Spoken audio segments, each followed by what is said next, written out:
Well, good afternoon, everyone. And I hope you're all having an absolute wonderful week. I was watching the video results today, and, the video today we talked about, the friends that we had, or the so called friends that we had during our working careers. And they're not there anymore. They're not truly friends. That's why. But I kind of wanted to get into that. And, I know I don't have a big viewership here today, this afternoon. A lot of people are still either working or out enjoying their day or some part in between. But I thought I'd throw a quick, short little live stream out there because I want to commit and show that the importance of retiring when it's time is there. I mean, we all have to think about when it's time to retire and when we need to retire, why we need to retire, and how that all comes about. I want that's what I talk about in the channel. More importantly, it's not just about retiring, it's about the work, it's about the retiring part, and of course life that we enjoy on either side of the border there. So I do thought I did come across a fun comment here that I want to point out to you guys. So see what you thought. Just a little bit of a discussion point here. We had a viewer by the name of David's, what is this? Devil's Offspring.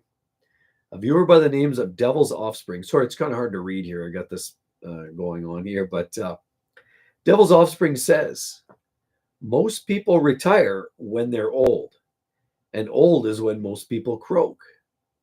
Not too hard to figure out. You know what? That's about true. That's the bottom line. And I just wanted to kick that off into this conversation that about retirement and about enjoying life. And the idea of, about croaking, so to speak, or passing away when we're old. And usually that's the case. That's kind of the majority. And there are people that don't get to grow old, unfortunately, and they and unfortunately they succumb to illness or accident or something. But most people, they live a lifelong career of fun and frivolity, ups and downs, a working career, different jobs, and then they get to a point where they're just older and tired and it's time to retire and move on. But realistically, uh, it's worth talking about that very subject, about that viewer that said you get old, you croak, and then move on. Because I truly don't believe that we need to be old. You can be young, you can retire. I hear people 30s and 40s that often retire. 50s, which a lot of people are retiring. I'm hearing more and more these days. Well, there's a flip side. There's more and more people retiring in their early 50s, but the number is much bigger for people that unfortunately are delaying it later. So while there's more individuals, I'd say the overall ratio is much heavier to delaying retirement. And I spoke of that because people just it feels like the money is not there, the cost of living is pushing people to have to work longer.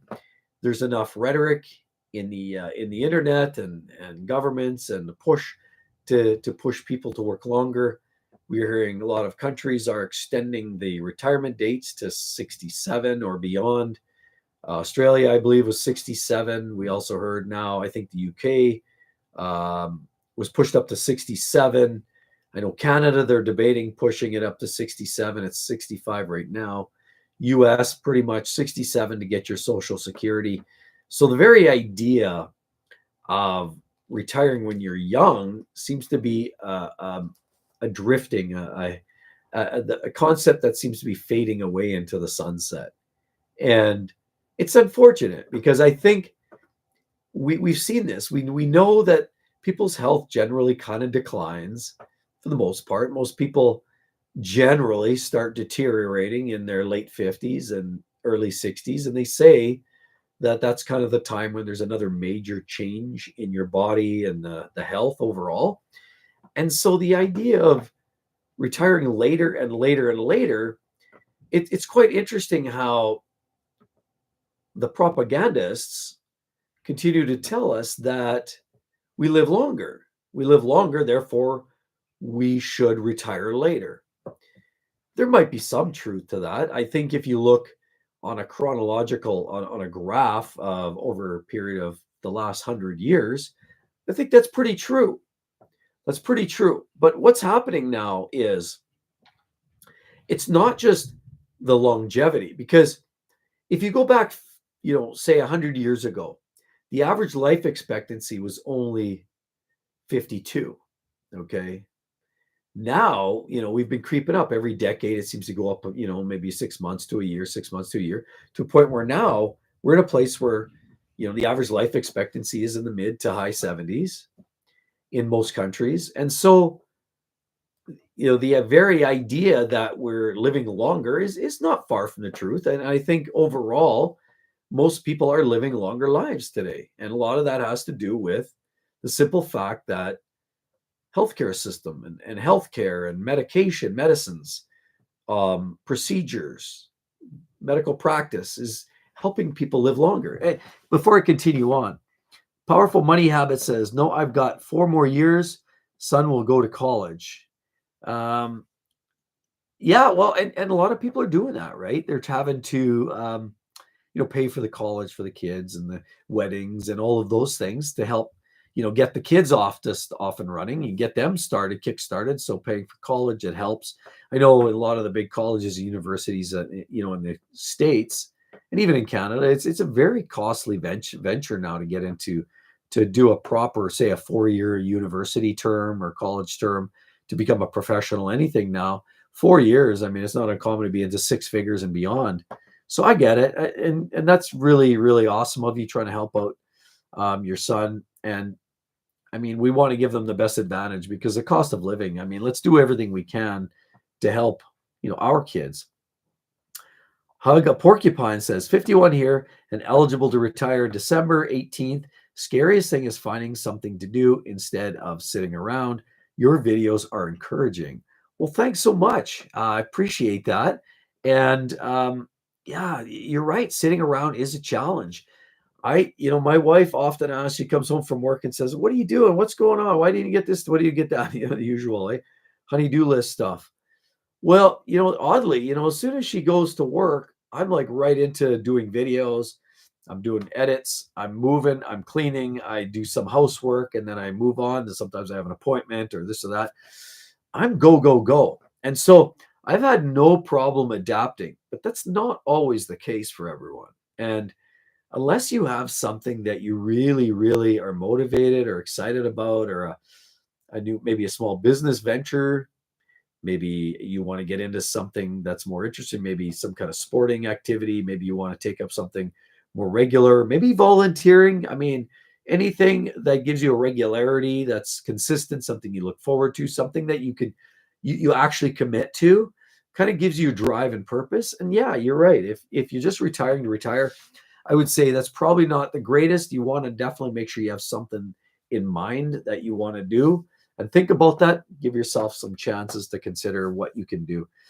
Drew and Mike Live said, I'm officially retiring next month at 54 after 32 years with the same employer. Appreciate the topics you cover. And I appreciate you stopping in and watching and paying attention to the videos and the content. I really do appreciate it. It's wonderful. Yeah, 54 is a great age. I call it Freedom 53, 54, whatever. I'm 54 now too. I call it Freedom 53 because that's when I got the boots. And I haven't worked since. Well, I've worked. I work every day on my content and my side hustle stuff and my, my business. I do work, but it's not a job. And I do consider it retired because it's no different than me renovating the house. That's working, right? That's working. And it's for a financial gain because you're saving costs by doing it yourself instead of a hiring contractor. You get the gist, right? And that's a fine line that we walk on when we talk about this. But I'm officially retired, and I'm not working for any corporate business anymore, and I certainly don't plan on doing that anytime soon. That's as far as it stands. I'm more than enough busy to do right now, and so yeah, that's great. I'm glad I can be of some help there for sure. Darius Brown says, no, I have a couple of years for the MRA plus 10 with the federal government, plan on retiring between 57 and 59. Well, you know what? Darius, it sounds good. Sounds like you have a bit of a plan. And a lot of these um, defined benefits pensions are wonderful if you have one, if you can get that. A lot of the government pensions are similar to that. So that's great if you've got that, because that's a definitely a peace of mind as long as the pensions are there. I hear some of these horror stories in the past where, these pensions were stolen by said company or a certain business, and then all of a sudden people are left high and dry. That's devastating. When a person's been, kind of anticipating that, and then they got to start at ground zero as they enter retirement age. That's hard, but I get it.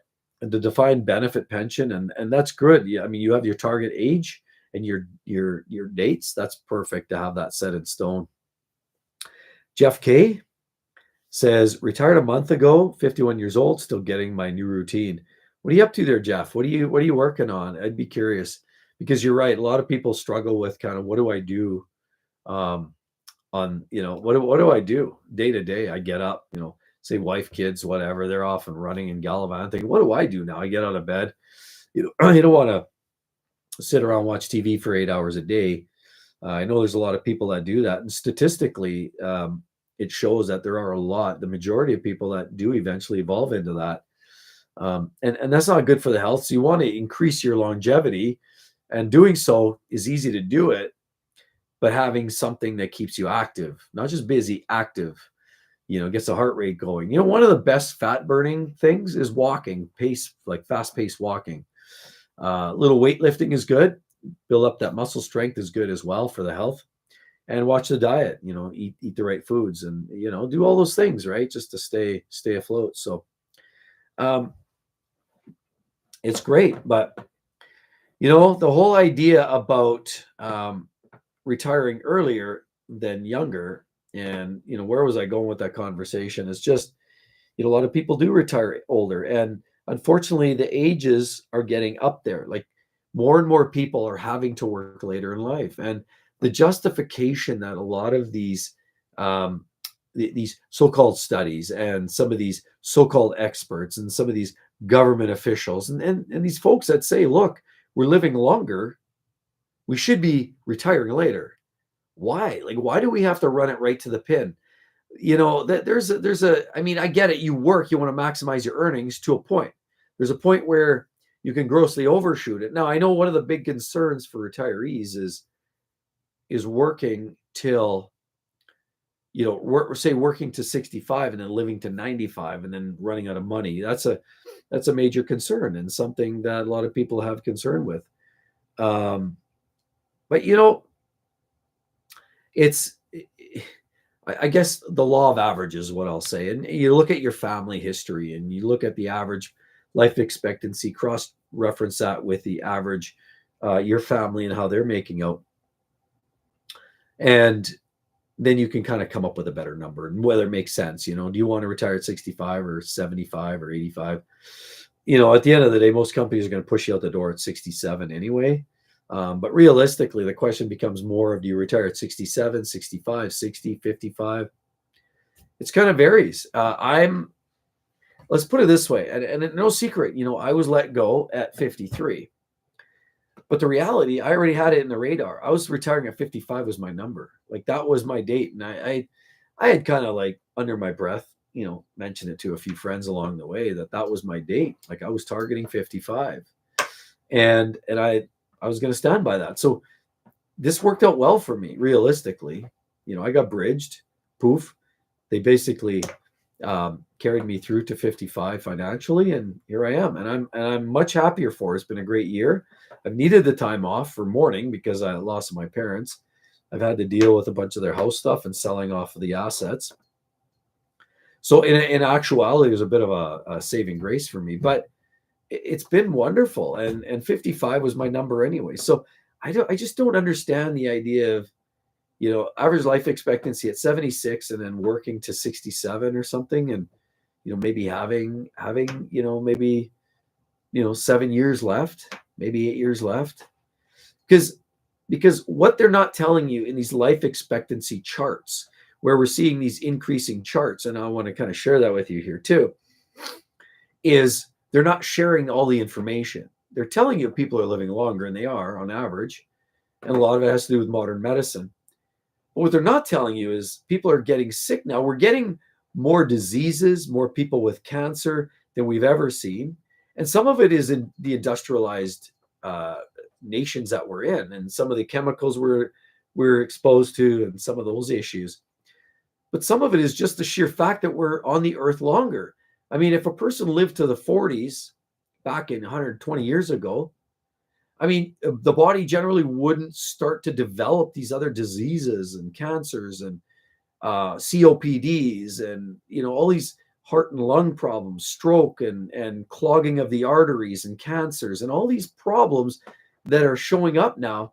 A lot of them are showing up because people are living longer. There's a longer decline period of where people are now accumulating some of these conditions. So we're seeing more of these illnesses where maybe we didn't see them before. The combination of industrial exposures as well as just the longevity of life is meaning that while we're living longer, we're not living better. You see, the standard of life isn't necessarily better. People, are now dealing with chronic cancer. Like I can't tell you how many people my mother was dealing, and so sadly, years of going to the Cross Cancer Institute, having the regular checkups, scans, needles, chemo, radiation, treatments. It's heartbreaking. And so to me, that's not quality of life. And she told me time and time again that that was not how she wanted to live. I mean, she was going through it because she wanted to be there. She wanted to be there to see all of our kids graduate from high school. And she was really trying hard to get there. But she had a reason to live and she was pushing on to get through all that. But she also admitted that that was a hard life dealing with these chronic issues and a lot of people deal with. So, the idea of retiring later, okay, so instead of retiring at 60, well, we live longer, so I'll retire at 67. That's all well and good for Social Security and maximizing that out. And if you need it, you need it. And there's a lot of people that do. So that's a big driver and a motivator. So that's totally why people do it. But realistically, you have to give some consideration to the fact that in the United States, there's a statistic that shows about 66.1 is the age where people start developing those chronic sicknesses, those ones we just spoke of.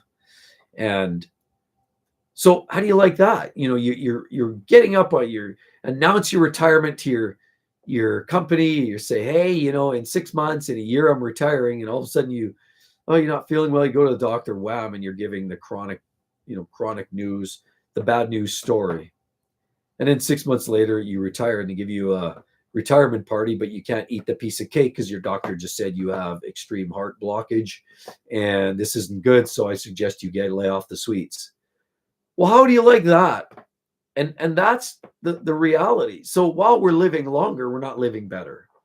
And so why not enjoy some of the better, the tail end of what we have left of what we consider relatively healthy years. And a lot of people forget that. A lot of people just say, here's the numbers. And the banks will tell you the numbers. The banks will tell you that, hey, here's the chart. Here we got to plan your 401ks. We can start doing this. We can start, our Social Security, our CPP pension in Canada or whatever. We can draw out these different time frames. You got to plan. That's all part of the planning process. But one thing that a lot of people forget to realize is it's more than just planning your finances. It's planning your health, your expectation. I mean, you expect your money to last so long. Well, where's your lifespan expected, and what are you doing with that lifespan? Are you sitting around rocking on a rocking chair, or are you going to enjoy life to its fullest? And I believe in living life. Now, I am working a little bit, but again, it's not a job. I do it for myself. Filling in the blanks. And I think that's the key. That's the K factor that a lot of people are wondering, like, what's my answer? If I quit my job or retire, I don't know if I have enough, or I may not have enough for the healthcare system, to pay for the insurance, or I don't, what they say, even if you take your Social Security at a grossly reduced number at say 63 or 64 or early 60s, you have a big reduction. but then working part-time job still allows you to maybe cover the cost for your insurance. You might qualify because you're a little younger, so your initial qualifying age might start at a little younger. You might have a lower premium, but on top of it, you may also it's the bridging the gap, and you fly under the radar for taxation. So if you balance that, a part-time job or a side hustle with an earlier withdrawal on your 401s or your Social Security or CPP, it's got to work. Everybody's got their own circumstances, but that's where I'm at. Trying to find that balance of doing my own thing, earning a little bit of money, and bridging me between, full on corporate game to where we're at. Because, I mean, how long are we here for? Let's be real. Drew and Mike Live says, is your wife resentful that you are retired and she is not? Yeah, just every day. Just kidding. Just every second day. But no, there's days, right? There's days where I think, but she's been awesome. My wife's been absolutely amazing. Very supportive, actually. Very, very supportive. And I can't thank her enough. And we're working together. We have a plan, an integrated plan where she's, with her work, she's getting us, some of the benefits, the back feed on the benefits. I just went for a massage yesterday, so I got benefits there. Things like that. So she's doing that. She's bringing in extra bacon, whereas I'm bringing in some bacon doing my side hustle.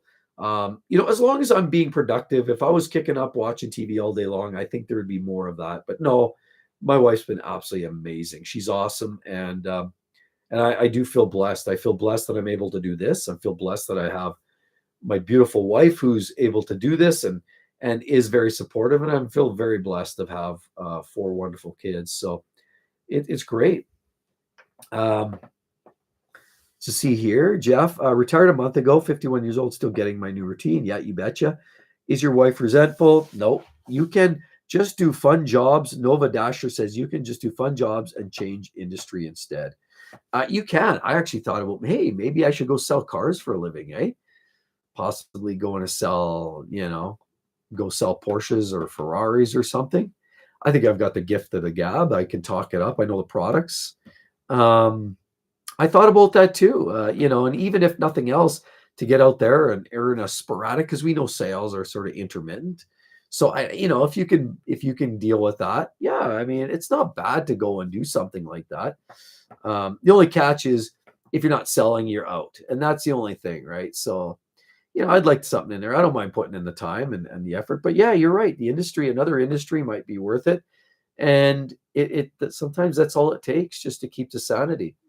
I mentioned last week we bought a used car from a guy who was an ex-engineer, electrical engineer, dealing with 3-phase power distribution systems and so on. And he was in a engineering design house, but he just quit cold turkey and went to a glass shop installing glass windows and things. So, let's see. Nova Dasher says, do bodybuilding.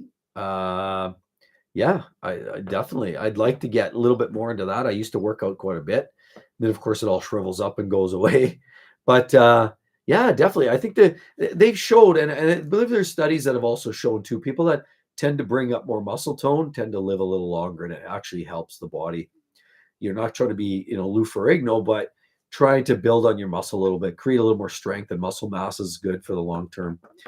Powerful money habits. If I knew at 26 about investing how I know now at 51, I would already be retired, but that's okay. I'm only working 3 days a week, so I can handle that until my EI numbers sorry, what's that? FI numbers. Sorry. Yeah, totally. Shoulda, coulda, woulda. I know we all have those moments, but I look at it like this. Never look back, no regrets. We enjoyed life, whatever we were doing at the time, in your 20s, 30s, we were enjoying it. Never regret it. That makes up who we are. Otherwise, we'd all be boring Warren Buffetts, right? So anyway, thanks, everyone. I'm going to shut her down right here. I really appreciate it. I see the numbers are rolling in, but it's time for me to jet. I hope you all have an absolute wonderful weekend. Thanks again so much, everybody. Thanks, Christy. Thanks, Powerful Money Habits. Thanks, Nova, Drew, and Mike. Hug up, everybody. Jeff, you guys, thanks, everyone. Hope to see each and every one in the next one. And guess what? Monday, there will be a new release. See you real soon. Bye-bye.